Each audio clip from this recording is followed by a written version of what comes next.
adalah video beli Bitcoin di Pucuk episode yang ke-17.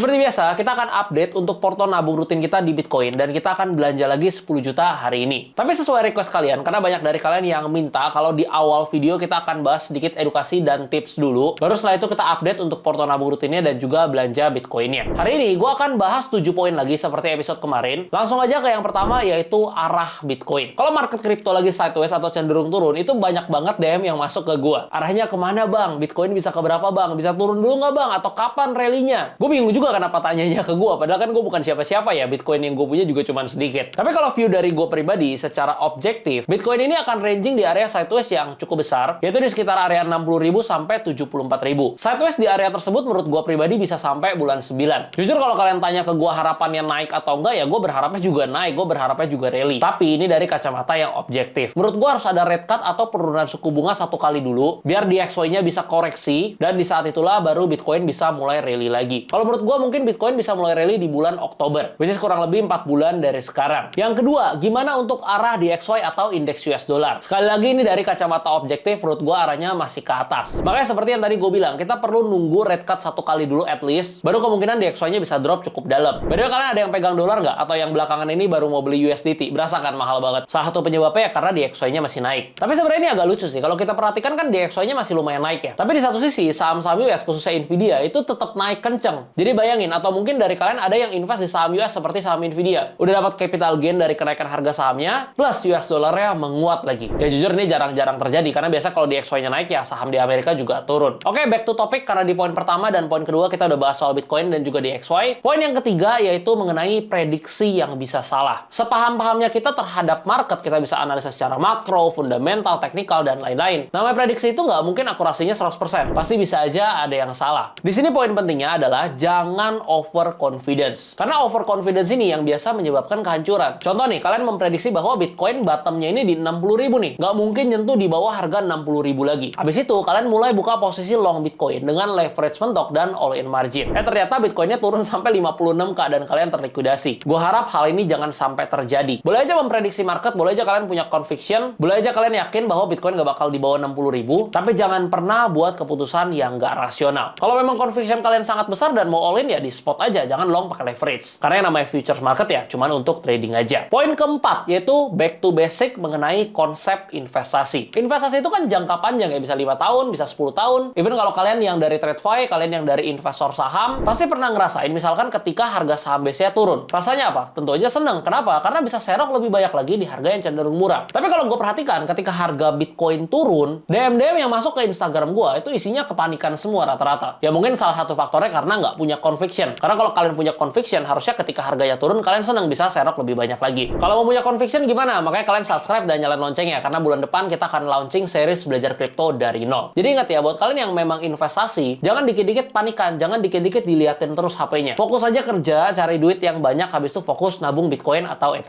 Karena itu udah cara paling simpel untuk dapetin duit di cycle kali ini. Kelima, untuk altcoin harus di taking profit sesuai plan awal atau at least di moonback. Kenapa? Karena kalau kalian perhatikan ya, dari awal tahun 2024, dari bulan Januari sampai bulan April, itu banyak sekali altcoin yang naik 3 kali, 5 kali, even sampai 10 kali lipat. Tapi kalau kalian cek harganya sekarang, banyak juga altcoin yang udah balik lagi di harga pas Januari, even harga tahun lalu. Even yang projectnya bagus-bagus loh. Kalau ditanya kenapa ya, karena itu altcoin. Sebagus apapun project ya, kalau nggak ada money flow dan cenderung orang pada take profit, ya harganya akan turun. Konsepnya sama kok kayak di saham. Saham second liner misalkan, perusahaannya bagus, tapi outflow terus, banyak yang jualan, banyak yang taking profit, ya harganya akan turun. Itu yang terjadi juga di altcoin. Jadi pastikan kalian set sesuai plan awal kalian, dan kalau udah profit 100%, at least di moonback atau tarik modalnya. Jadi kalaupun sampai turun lagi, setidaknya modal kita udah aman. Poin ke-6 yaitu wajib punya Bitcoin. Karena menurut gue pribadi ya, sebagus apapun altcoin, sebagus apapun project dan community-nya, semua itu akan ada masanya. Contohnya kalau di 2016, 2017, yang jadi jagoannya apa? XRP, Ripple. Kalau di 2020 dan 2021, beda lagi. Sekarang beda lagi. Ada Render, ada Ondo, dan lain sebagainya. Jadi semua ada masanya dan naratif ini berjalan sangat cepat. Sedangkan yang nggak pernah tergantikan hanyalah Bitcoin. Karena Bitcoin ini punya konsep yang nggak dimiliki oleh koin lain, yaitu konsep yang selalu gue bilang ke kalian, store of value. Jadi kalau kalian di portofolio investasi belum ada Bitcoin sama sekali, coba deh pertimbangin untuk masukin Bitcoin. Poin ketujuh, soal trading. Ini yang gue pengen tekenin ke kalian semua, bahwa trading itu nggak untuk semua orang. Kalau kalian emang bisa trading, jago trading, bisa make money dari trading, ya silahkan, go ahead. Tapi kalau kalian nggak bisa, jangan dipaksa. Jangan sampai kalian buang equity kalian, buang modal kalian sia-sia untuk trading, karena rugi terus. Better uangnya parkir aja buat invest. Karena jujur trading itu susah dan perlu proses belajar. Nggak bisa tiba-tiba pencet-pencet, habis itu langsung cuan, langsung profit konsisten, nggak bisa. Perlu proses belajar yang sangat panjang dan kedisiplinan yang sangat tinggi. Jadi sekali lagi, kalau bisa tradingnya silahkan, tapi kalau nggak bisa trading ya jangan dipaksa, atau at least ya belajar dulu. Belajar itu kan bisa pakai demo account, pakai modal $20, $50, pokoknya jangan pernah sampai buang uang besar untuk kalian trading asal-asalan. Karena yang namanya trading futures dengan leverage itu ada resiko kena likuidasi. Dan kalau kena likuidasi ya modalnya udah habis. Sedangkan kalau kalian di spot market, andai kan kalian beli manta, habis itu turun nih 60%. Tapi nanti pas lagi buruan sebenarnya, pas lagi rally, kalau dia balik ke harga entry atau dia naik 2 kali 3 kali lipat kan jadi untung. Kalau kalian long di futures sudah nggak bisa jadi untung karena modalnya udah habis. Jadi kira-kira seperti itu. Semoga 7 poin tadi bisa jadi reminder dan juga referensi untuk kalian semua. Oke, gue udah kebanyakan bacot. Sekarang waktunya kita update untuk porto nabung rutinnya dan kita belanja Bitcoin hari ini. Ini gue udah sambil screen record, kalian bisa lihat di layar. Ini adalah total Bitcoin yang kita punya sekarang, ada di 0,1492 sekian Bitcoin. Total rupiahnya senilai 157 jutaan. Ini sebelum belanja ya, dan hari ini kita akan belanja seperti biasa. Kita lihat dulu harga Bitcoin sekarang. Ini lagi turun nih ya, jadi nggak sesuai dengan nama kita. Nama series kita kan series beli Bitcoin di pucuk ya. Tapi hari ini kita belinya di bottom berarti, karena harganya lagi nggak di pucuk. Ini kita pindah dulu ke time frame daily, kita lihat. Nah, untuk sekarang harga Bitcoin ada di 1.065 juta. Oh ya, ini tadi kalau kita back ke bagian wallet, total Bitcoin yang kita punya itu total nilainya itu kan 157 jutaan ya. Tapi kita total udah beli 16 kali, udah 160 juta modalnya. Berarti lagi floating loss sekitar 2 juta lebih, 2 juta 400-an. Jadi kalian bisa sama-sama lihat, inilah konsep dari investasi yang sebenarnya. Udah 16 minggu, udah nabung 16 kali, even belum ada untung, malah masih floating loss. Cuman ya nggak apa-apa, karena tujuan kita memang untuk jangka panjang. Sekarang kita ke bagian perdagangan langsung. Ini udah ada IDRS 10 juta, tadi gue udah top up. Oh ya, hari ini tuh hari apa nih? Bentar ya. Ini hari Senin, tapi jam 3 pagi nih ya. Ini gue bukan baru bangun nih ya. Gue belum tidur nih. Jadi jam 3 pagi, ini gue belum tidur. Ini shoot dulu, habis shoot nih gue langsung tidur. Hari Senin jam 3 pagi, tadi tanggal berapa? Tanggal 24 Juni, hari Senin jam 3 pagi kita akan beli Bitcoinnya. Kita langsung masukin aja. Ini kita pakai market order aja, order pasar biar cepat. Kita masukin 10 juta seperti biasa. Kalau udah kita klik langsung beli Bitcoin.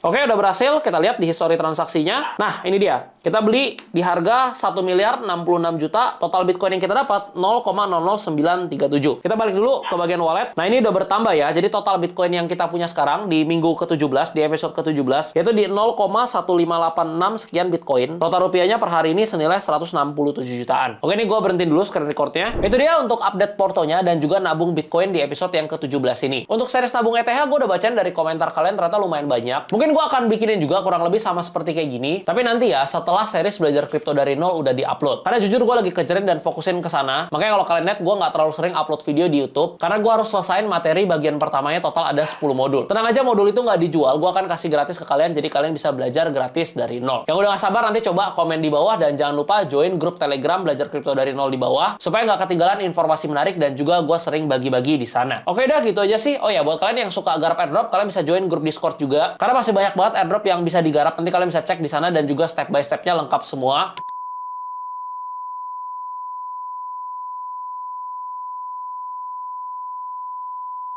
Like videonya kalau kalian suka, subscribe buat yang belum. Ayo subscribe dong, dikit lagi 100k nih. Kalau ada pertanyaan juga boleh komen di bawah. Sampai ketemu di video berikutnya. Salam beli Bitcoin di Pucuk.